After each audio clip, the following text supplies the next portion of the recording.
PAC, ¿no? Nuevamente tenemos a Castro Ocando, un excelente periodista de investigación, para hacerle una sola pregunta, para que nos hable cómo ve la situación justamente de la liberación de Venezuela y hasta qué punto tiene poder Guaidó como presidente interino para cambiar la situación. Bienvenido, Castro Ocando. Gracias, Napoleón. Como siempre, un gusto hablar contigo.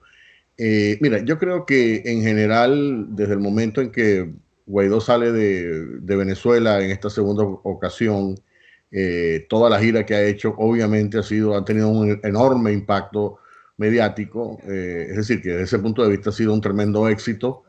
Y por cierto, una cosa curiosa, cuando él sale del país, la salida de él coincide con la publicación de un artículo del Washington Post donde Maduro estaba pidiendo dialogar, ¿no? Básicamente el artículo decía que él todavía estaba en control del país y que estaba dispuesto a dialogar, ¿no? Y claro, la primera cosa que demuestra la salida de Guaidó es que Maduro no está en control de nada, por lo menos de las fronteras no lo está. Y luego toda esta presencia de Guaidó en Europa ha descocado al régimen, ¿no? Y la primera cosa que tú ves, que fue un tremendo error, fue ese viaje inesperado, fortuito, desesperado de Delcy Rodríguez a Madrid, y cómo esto todavía está teniendo unas resonancias terribles para la administración que está comenzando, ¿no? Y por cierto, comenzando en mal pie. La administración de Pedro Sánchez, etcétera, todo ese grupo de nuevos socialistas que hay en España, y que ya demostraron que no les interesa cumplir con ningún tipo de legislación ni regulación.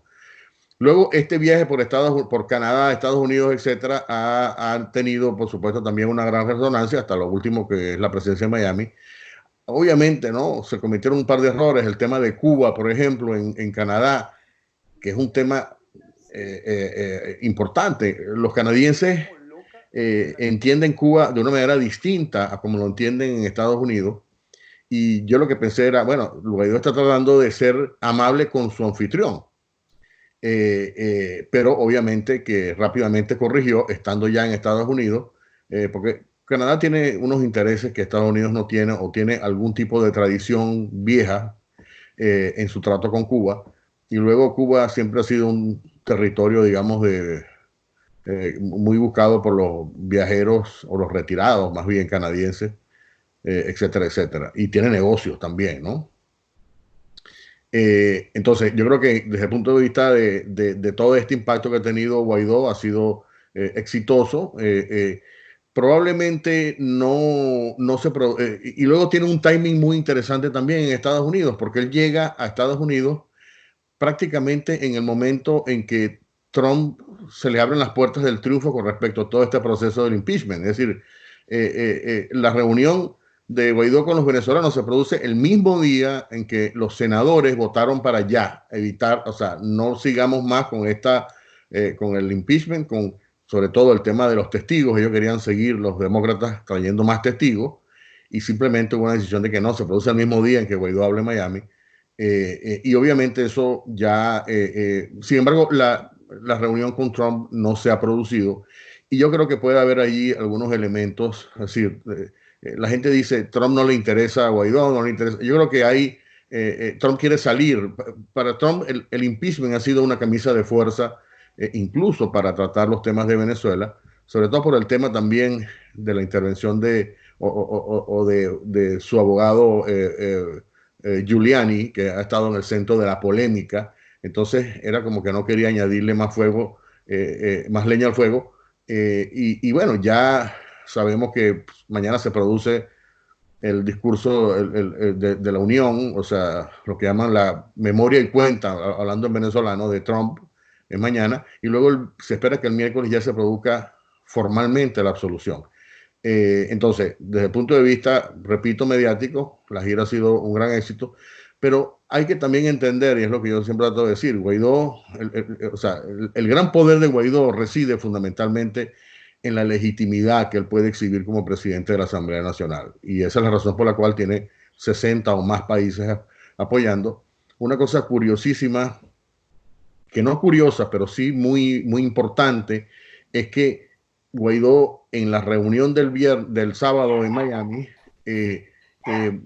tú viste allí juntos a los líderes locales, regionales, estadales del Partido Demócrata y del Partido Republicano. Es decir, a pesar de que estas dos facciones, de estos dos partidos se están tirando golpes constantemente, están en una diatriba constante, en el tema Guaidó, allí están muy unidos. Y obviamente eso es una cosa muy importante para la estrategia de Guaidó, porque eso significa que cualquier iniciativa que vaya a pasar por el Congreso, sea para recursos, para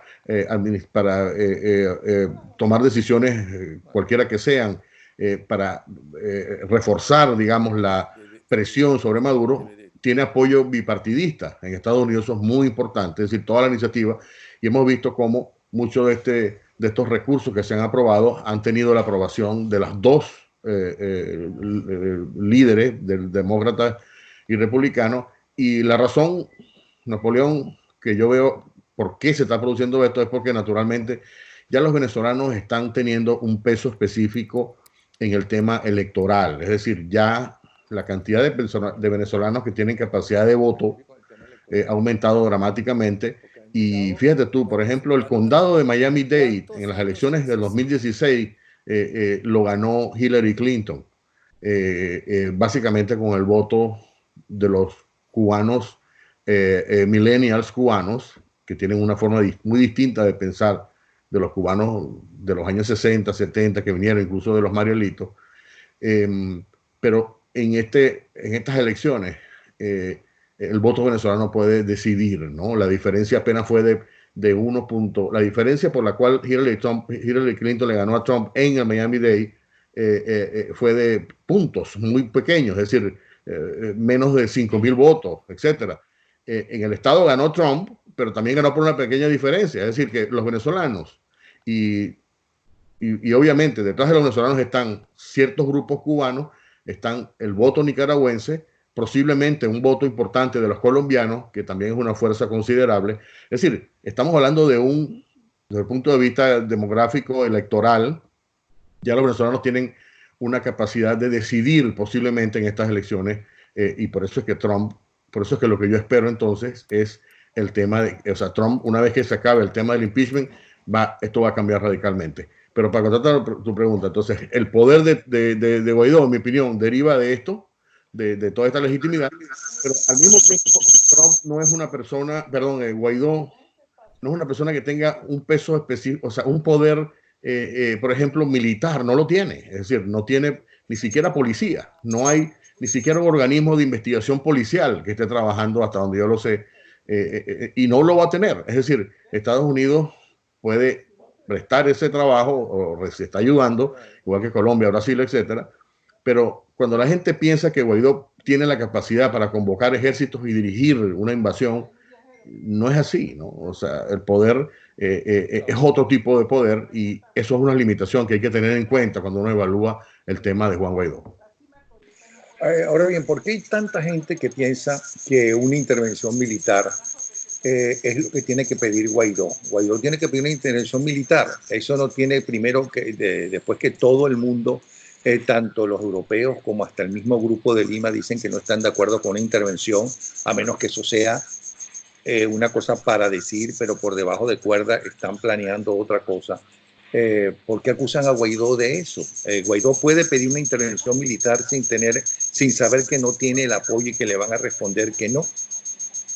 Mira, yo creo que ya Guaidó discutió estos temas con todos los líderes, sobre todo los vecinos más importantes y Estados Unidos y Canadá, ha discutido estas opciones militares, ¿no? Y obviamente la conclusión es, cada país tiene su interés, es decir, Guaidó no tiene el poder de obligar a Estados Unidos, Colombia, Brasil a unificarse y decir, ahora invadan, ¿no? No tiene ese poder, sencillamente porque hay procesos, por ejemplo, en Colombia hay procesos constitucionales para no solamente aceptar coaliciones en territorio colombiano, tiene que tener la aprobación del Congreso, eso ha cambiado. Ya no es como el Plan Colombia, que Estados Unidos mandaba fuerzas militares y no tiene que pedirle permiso a nadie, el presidente colombiano, sino simplemente al presidente, el ejecutivo. Ahora no es así. Y luego hay intereses, es decir, hay un temor, por ejemplo, de que en Colombia una intervención militar, digamos, derrame el agua en la frontera, es decir, pueda producirse ataques que terminen afectando a una población muy cercana como Cúcuta, etcétera, etcétera. Es decir, dentro de su estrategia, cada país obviamente está defendiendo sus intereses y Estados Unidos lo ha dicho por debajo de la mesa y por arriba también, utilizando la frase de Guaidó, eh, que no va a tomar decisiones unilaterales. Es decir, si va a haber algo, tiene que ser en conjunto con la región. Y hasta ahora, como tú dices, no hay un espíritu de intervención militar. Además, la otra cosa que yo me pregunto es, ¿hace falta realmente una intervención militar?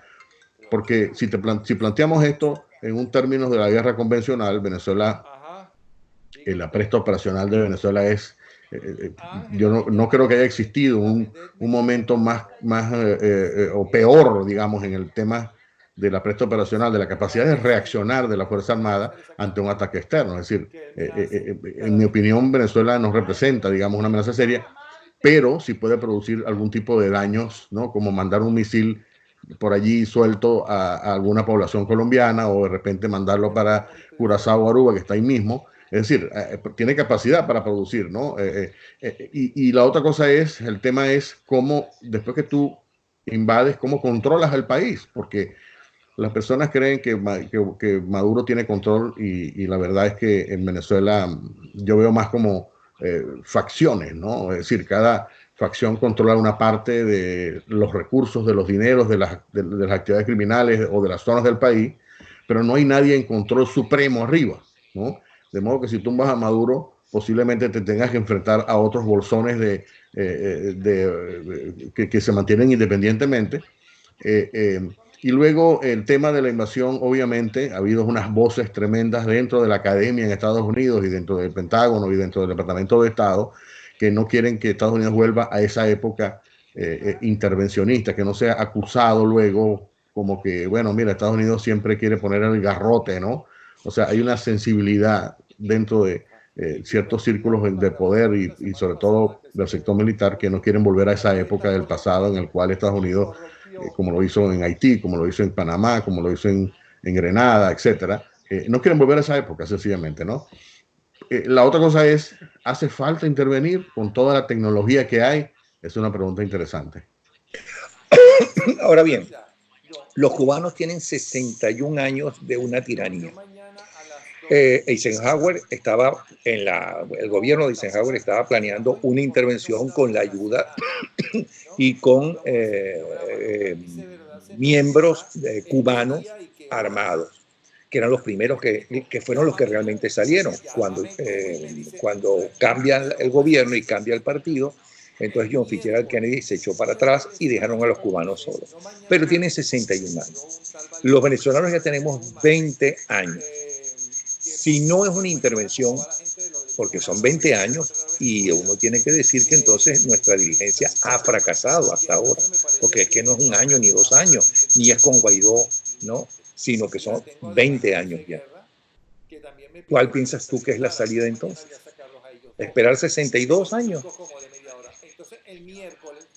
Bueno, la salida obviamente es una fórmula escurridiza en este momento, sobre todo porque hay detrás de Maduro no solamente están los cubanos, están también los rusos y están los chinos también, posiblemente en posiciones también estratégicas. Por ejemplo, los chinos controlan una parte importante de las comunicaciones electrónicas, ¿no? Y todo el tema de que esto se deriva, que es, por ejemplo, el espionaje, etcétera. Y los rusos están presentes en zonas estratégicas en términos de riqueza y de minerales preciosos, etcétera. Controlan parte del petróleo directamente. Es decir, que hay que pensar en los cubanos, pero también en los otros. El tema aquí es cómo se producen las condiciones para que yo personalmente creo que tiene que haber una salida de fuerza, tiene que haber el empleo de la fuerza más allá de o sea, en contraposición a la diplomacia, ¿no? Yo creo que hay que tomar una decisión de apretar más las tuercas, ¿no? Y yo creo que Estados Unidos está haciendo eso. está apretando las fuerzas a todo nivel, apretando las tuercas, perdón, pero o sea, la diplomacia creo que ya se agotó, es decir, ya pasó el tiempo de decirle, Maduro, te quedan, o sea, si no haces esto, vamos a seguir unificando a más países, o sea, ¿cuántos más países puedes unificar? Ya no puedes tener más gente, ¿no? ¿Cuántos más organismos necesitas? Es decir, ya hay la diplomacia está mostrando una limitación, incluso el propio Trump negoció con China y ha negociado y el propio Mike Pompeo ha tenido conversaciones en Moscú, en diferentes, con estos dos actores que están también apoyando. La presión contra Cuba se ha aumentado y no ha habido una respuesta. Todavía Moscú, fíjate que ahora va a mandar al canciller Moscú, de ruso, inicia esta semana una visita, primero llega a Cuba y después va a Venezuela. Y los chinos, que aparentemente dijeron que sí, que iban a retirar el apoyo, siguen allá, ¿no? Es decir, que la diplomacia llegó a sus límites. Yo creo que tiene que haber una intervención. Ahora, una salida de fuerza. Ahora, ¿cómo se tiene que orientar la fuerza? ¿A dónde tiene que actuar? Bueno, esa es la gran interrogante. Es decir, hay una cantidad enorme de alternativas. Por ejemplo, hay la posibilidad de capturar personas dentro de Venezuela o saliendo de Venezuela. Ahí Estados Unidos tiene la capacidad para detectar, por ejemplo, cuáles son los aviones donde vuelan esta gente, dónde se mueven, cómo lo hacen. Tiene la capacidad, por ejemplo, de bloquear algún tipo de estos buques que, por cierto, apagan los transponders para que no sean identificados, los que transportan el crudo hacia Cuba. Hay otra opción allí. Y luego hay la opción de que se produzcan capturas dentro de Venezuela, es decir, que todos estos líderes que son buscados contra quienes Estados Unidos y otros países tienen acusaciones muy serias de terrorismo, de narcotráfico, de contrabando, etcétera, y de corrupción, por supuesto, terminen siendo buscados, ¿no? Como fugitivos, ¿no? Y no solamente fuera del país, como ha ocurrido, que han capturado o están metiéndole presión, como lo hicieron con Samar López, por ejemplo, sino dentro de Venezuela. Y esto para mí sería una cosa que cambia el juego completamente, porque hasta ahora ellos han pensado que Estados Unidos no se va a atrever o están seguros dentro de Venezuela. Cuando este tipo de cosas comiencen a actuar, y yo creo que ellos ya se están sintiendo que no están tan seguros incluso dentro de Venezuela. Ellos saben que hay mucha gente que se está volteando, hay una paranoia tremenda. Ahora mismo me están diciendo que hay una cantidad de movimientos, por ejemplo, en la Guardia Presidencial. Es decir, ellos entienden que lo que viene, ahí sí ellos van a reaccionar, ¿no? Eso sí es lo que los mueve. Y yo creo que esa es la solución tiene que ser un poco ese tipo de acciones. Acciones que supongan ya el fin, o mejor dicho, que vayan apuntando o subiéndole el costo personal a todas las personas, a todas las instituciones, digamos, ejecutivos, efectivos, que están trabajando para sostener a Maduro. Ahora, una vez que está agotado, según tu posición y afirmación, la presión diplomática, ¿crees que ya llegó el momento para ese otro tipo de acciones? Ya sea con, digamos, la prisión, la detención, la desaparición de los personajes claves, supongo que será Maduro, Diosdado, el Tarek El Aissami y demás, o drones, también puede ser, pero sí tienen gente armada, porque hay gente que lo une exactamente la posición y el poder que ejercen, que tienen los grupos armados colombianos, que tiene Hezbollah, y no solamente rusos y chinos que tienen serios intereses, importantes intereses en Venezuela. ¿Qué vas a hacer tú con esa gente? Porque esa gente se va a intimidar porque desaparezcas a Maduro o a Diosdado. Mira, en un estado, digamos, una vez que Guaidó tome el poder, digamos, simbólico de que diga, bueno, mira, yo estoy ya en Miraflores y sea reconocido fundamentalmente por la Fuerza Armada, ¿no? Que como sabemos también quiere el cambio, obviamente.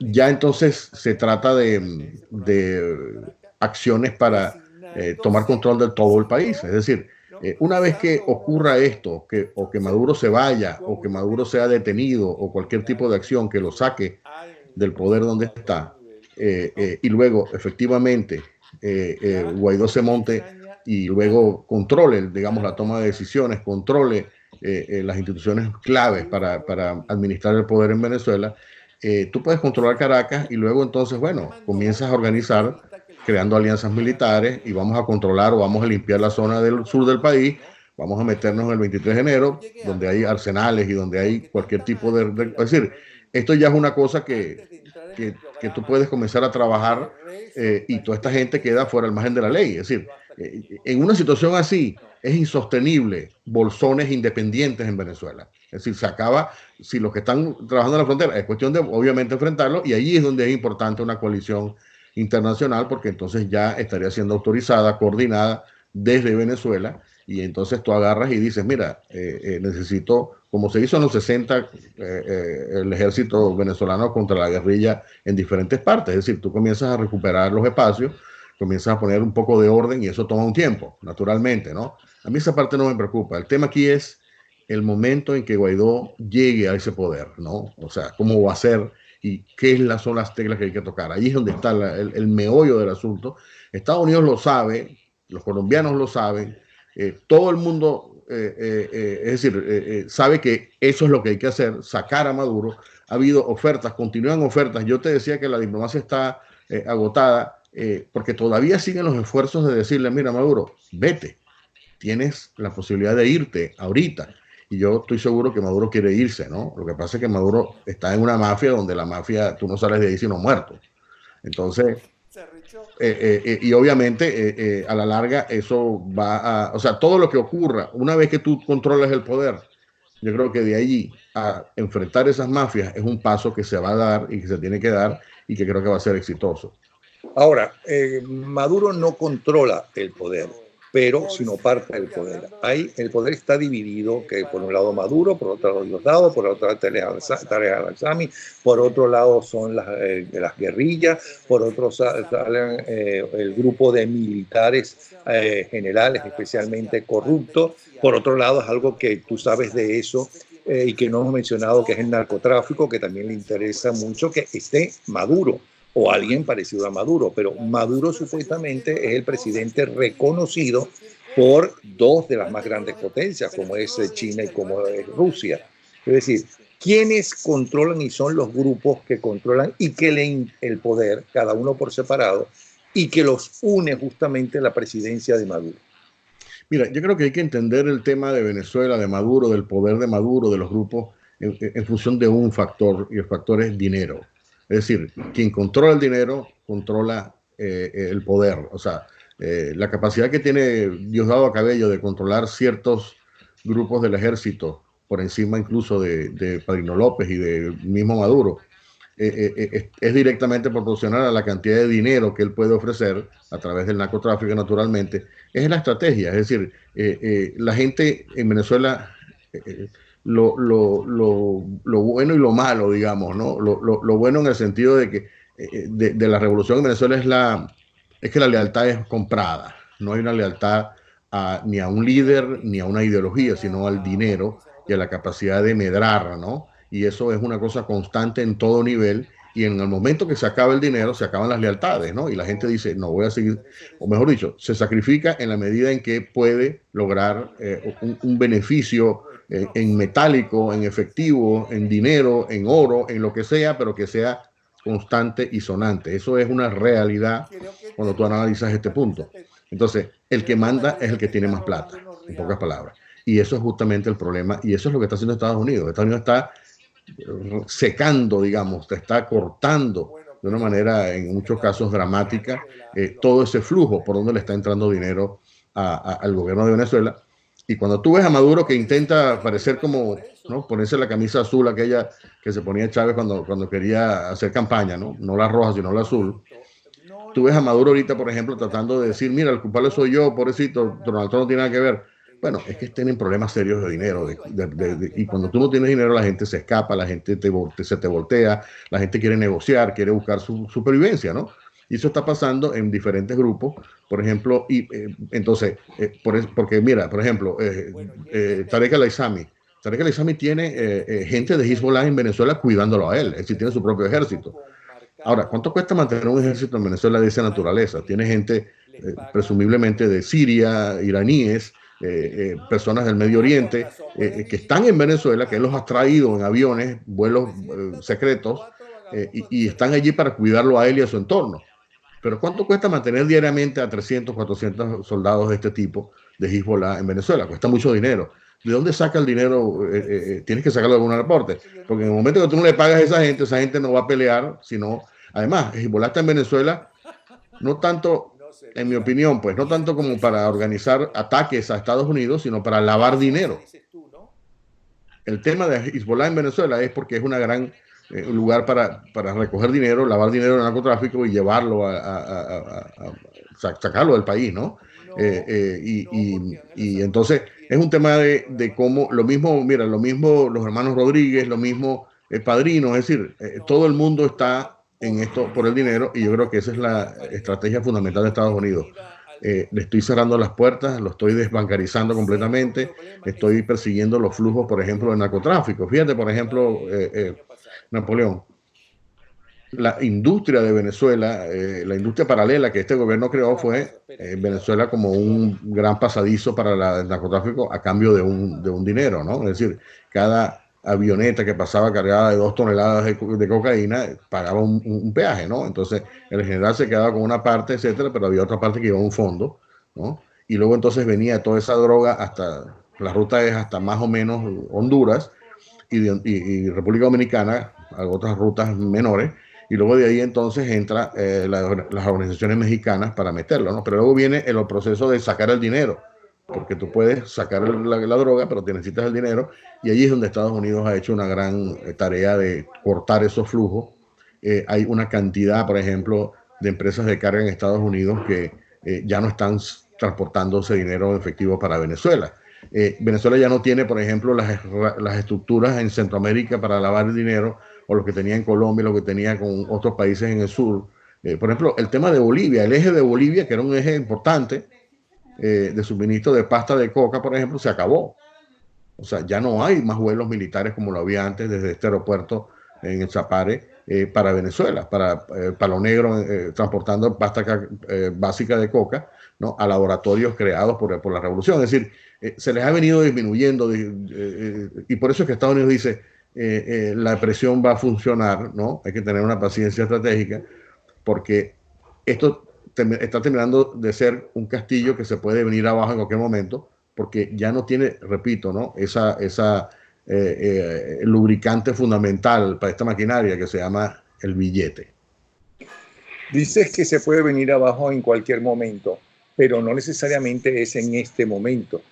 ¿Por qué crees que la gente de la Mesa de la Unidad, o como se llame ahora, si es que no le cambiaron el nombre ya, está preparándose por debajo de cuerda para unas elecciones? Mira, yo creo que el tema de las elecciones no es un problema de la MUD o de la Mesa de la Unidad, como quiera que se llame. Es una exigencia de muchos países que están apoyando a Guaidó. Es decir, esto es una petición desde Europa. Canadá está pidiendo elecciones. Es decir, no es solamente un capricho o una...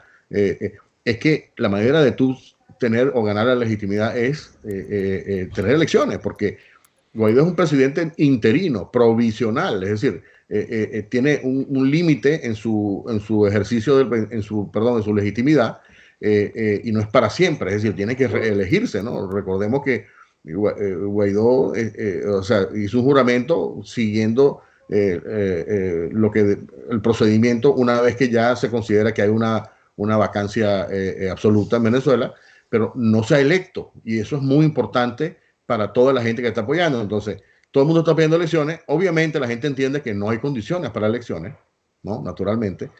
Y Estados Unidos ha dicho muy particularmente que no va a aceptar elecciones con Maduro, ¿no? Y por supuesto, tiene que ser transparente, con lo cual tampoco va a aceptar elecciones con el actual CNE, pero tiene que haber elecciones, es decir, eventualmente tiene que haber elecciones, y eso es lo único que pudiera hacer, o sea, eso es un tema de legitimidad.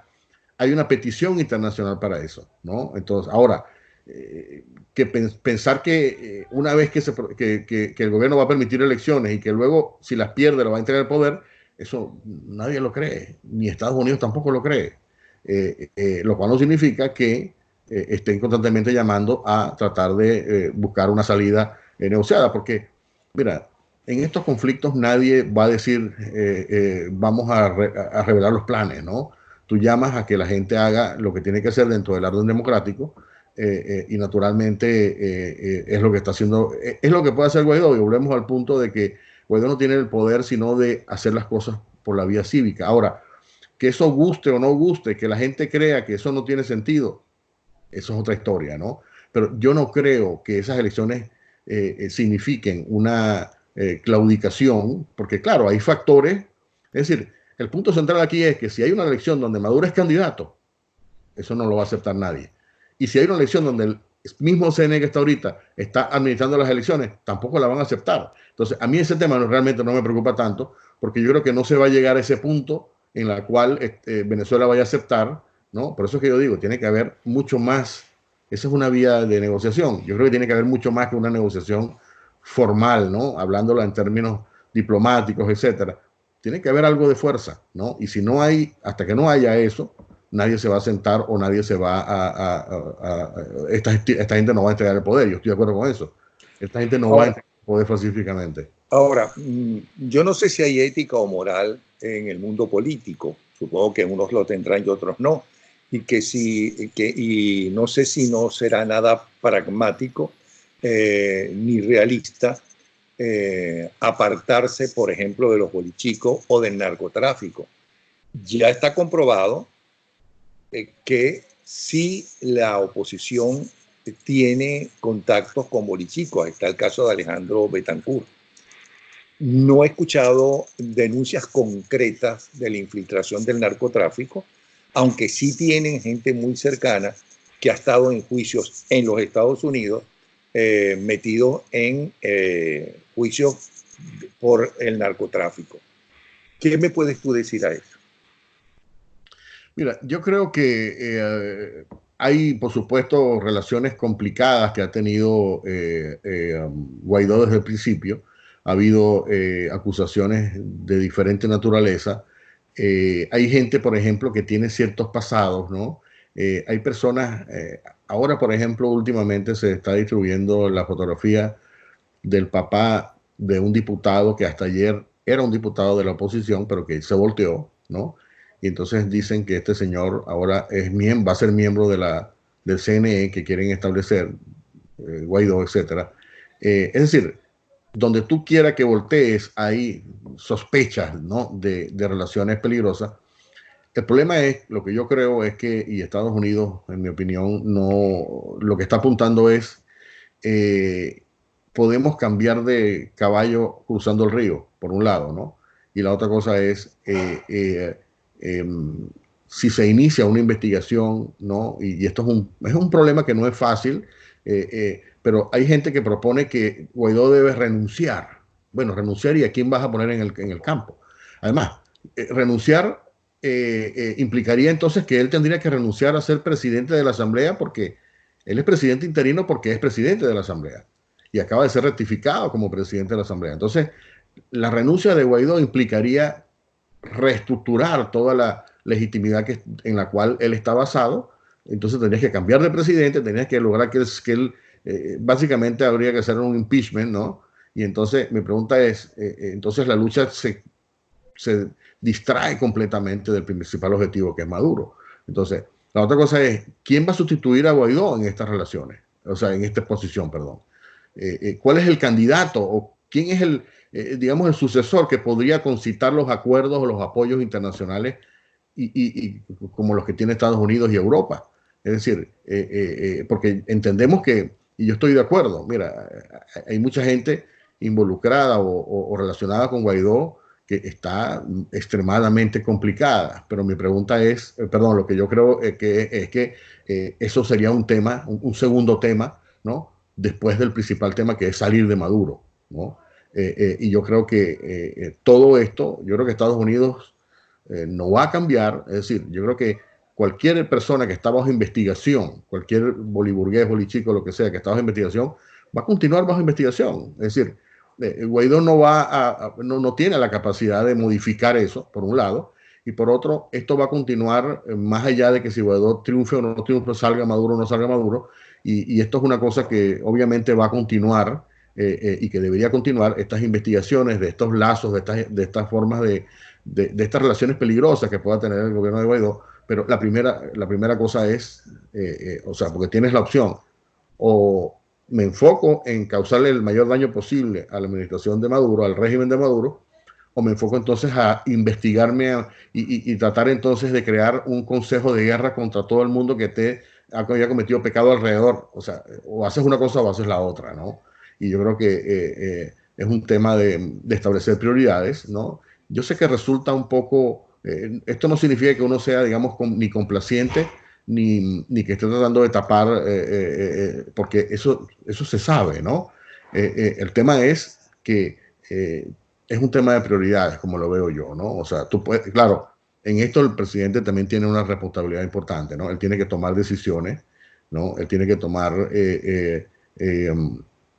y comunicar lo que está haciendo. Debería decir, yo estoy trabajando en este tema, pero lo suficiente como para que la gente diga, bueno, está trabajando, ¿no? Nunca para como distraer en estas diatribas. Hay mucha gente que está buscando distraer, pero yo creo que tiene que tomar decisiones, ¿no? Y a veces tiene que cortar en este momento, hacer algunos cortes, digamos, de tejidos, por decirlo así, del cuerpo de gobierno que le tiene, para salvar el resto del cuerpo, ¿no? Pero la pregunta es si es absolutamente necesario, por muy amigo que pueda ser, por ejemplo, Guaidó y su familia con Alejandro Betancur, a quien no conozco, ¿no? A quien acusa de ser un bolichico, hasta el punto de que la hija de Guaidó estuvo días en la casa de Alejandro Betancur en Miami, entre otras cosas. El padre reunido con Giuliani en la casa que dicen que es Castillo, de Alejandro Betancur, si eso es realmente necesario, o algunas de las personas que han sido acusadas en juicios en Nueva York de estar relacionados con el narcotráfico, si eso es necesario y si eso no perturba un poco las relaciones y la confianza y el futuro como presidente en Miraflores de Guaidó. Exacto, sí, yo comparto ese criterio, es decir, si tiene que haber una prioridad, ¿no? Y la prioridad tiene que ser, obviamente, la salida de Maduro. Y yo creo que Guaidó lo ha dejado bastante claro. Ahora, naturalmente, ¿no? El problema es que venimos de una sociedad bastante convulsionada por el tema de la corrupción desde hace tiempo. Es decir, uno de los trabajos que Chávez hizo desde el principio fue corromper, ¿no? Y la manera de controlar una parte importante del ejército o de gente que quería levantarse, etcétera, era a través de la corrupción, ¿no? Y fíjate que la principal acusación que hay contra Baduel, por ejemplo, es que él lo acusan, pues, ¿no? Una serie de negocios cuando él estaba al frente del Ministerio de la Defensa. Es decir, el tema de la corrupción ha estado muy presente y ahí habría que ser, la verdad es que no sé qué tipo de estrategia porque está entrelazado, es decir, la corrupción ya forma parte, yo diría, del tejido social venezolano, de la formación. La gente que sale de Venezuela ya viene con el chip de la corrupción metido, ¿no? Y de varios chips, ¿no? Tiene varios chips. El papá Estado, todo lo tienen que dar, yo me merezco esto, pero no tengo que trabajar. Es decir, también hay otros chips que son positivos, etcétera, pero estamos hablando de una situación en la cual hay que tomar un remedio mucho más radical, ¿no? La pregunta es que si el momento del remedio es tomárselo ahorita o esperar, ¿no? A que esta situación se defina. Sí. Y si es necesario esas reuniones, esas asociaciones, ¿no? Coño, no lleves a tu padre claro, a esas reuniones. Bueno, hay una responsabilidad de Guaidó, por supuesto, ¿no? Y yo creo que es importante que haya explicaciones, ¿no? Que comunique, o sea, qué está pasando ahí, ¿no? es un tema bastante complicado. Hay, digamos, aparentemente fotografías, etcétera, pero la pregunta que hay que hacerse es ¿cuál es el momento para hacer este tipo de investigaciones? A menos que obviamente se plantee en un escenario internacional que sea inevitable tratarlo, Pero es ¿no? que además yo sí creo que la esposa del César no solamente debe parecer, no solamente debe ser honesta, debe parecerlo además. Pero bueno, Sí, completamente de acuerdo. Pero bueno, mira, este es el tipo de cosas que uno lamenta muchísimo porque distraen tremendamente del objetivo fundamental. Y de paso, ¿no? El gobierno hace uso de esto y lo aprovecha para justamente lograr su objetivo, que es mantenerse en el poder a como dé lugar. claro, Ocando, de verdad que muchísimas gracias. Ojalá te tuviéramos más a menudo en el programa. Sé que con tus investigaciones estás full time a tiempo completo, por eso te agradezco estos minutos que nos has dado, ¿sí? Con mucho gusto, Napoleón. Saludos.